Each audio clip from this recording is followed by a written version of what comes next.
ultra-wide field of view, no fisheye distortion, horizon lock and cinematic motion blur. You couldn't get these shots with any of the current GoPro accessories. I'm going to show you why you need this custom filter mount and how it's made. If you own a GoPro or any modern action camera, you have access to a variety of mods to create specific looks. For slower shutter speeds and the resulting motion blur, you'll need neutral density or simply ND filters. Their job is to reduce the amount of incoming light without affecting the color balance, hence the term neutral density. GoPro's ND filters come in this handy kit and have their filter factors printed on them. For example, ND4 means you need a shutter speed 4 times slower to achieve the same exposure, or put the other way around, it only lets through a quarter of the light. Another useful mod for POV footage is the ultra-wide lens mod, an ultra-wide lens that attaches in front of the standard lens. This mod becomes particularly important when using the following features. First, there's Hypersmooth, GoPro's digital stabilization system. It crops the image slightly to compensate for shaky camera movement.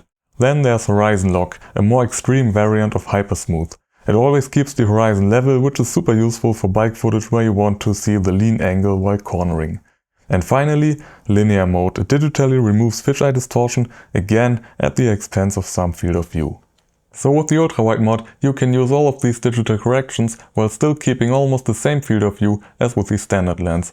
However, there's one problem. Once the ultra-wide mod is attached, it's not possible to mount an ND filter. GoPro doesn't offer an ultra-wide ND filter and I couldn't find any third-party options.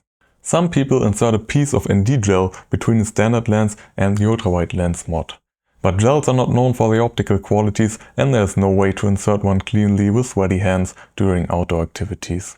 Luckily, I already own this set of high-quality 55mm filters for my mirrorless camera. What's great about these particular Hoya filters is that when mounted in reverse, with the thread facing away from the camera, there's only a tiny edge sticking out above the glass. That's important to avoid anything from entering the field of view later. After some testing, I figured this could work, took some measurements and designed a simple filter mount in Fusion 360. I made a basic model of the ultra-wide lens mod, placed the filter on top and then added some structure to connect the two. I printed everything in matte black PETG to minimize reflections and after a bit of cleanup I ended up with this simple part. The ultra-wide lens mod fits in snugly and once attached, my filter mount sits perfectly tight on the camera. The filter is simply pressed in and sits as close as possible to the lens without touching it. I also designed another version where the filter is held in place by 2 latches and a rubber band. But I decided that the press fit is way more convenient and secure enough. This filter is not coming out by accident. And now to the important question, does it work? Yes, and surprisingly well. So well in fact that I'm wondering why there isn't an official mod for this. My biggest concerns were reflections and refraction artifacts under harsh light conditions. But even with sunlight coming directly from the side, the image quality doesn't suffer much. There are however some limitations. Most importantly, even with the filter mounted this close to the lens, it doesn't completely clear the field of view. With all digital corrections turned off, you can clearly see how far the filter extends into the frame.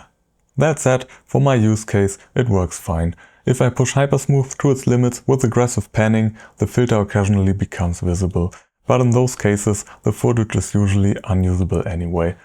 You could get around this by building the same setup with a larger diameter filter.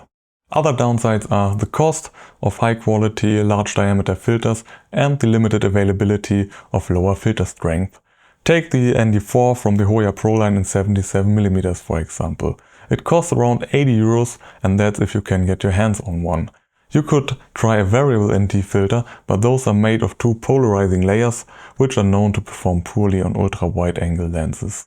All in all, I'm really happy with the result. I will use this as my new standard setup for point of view footage. I will keep an eye open for an affordable set of 77mm filters, but in the meantime, this 55mm ND8 covers a wide range of applications. Thanks for watching and see you in the next one.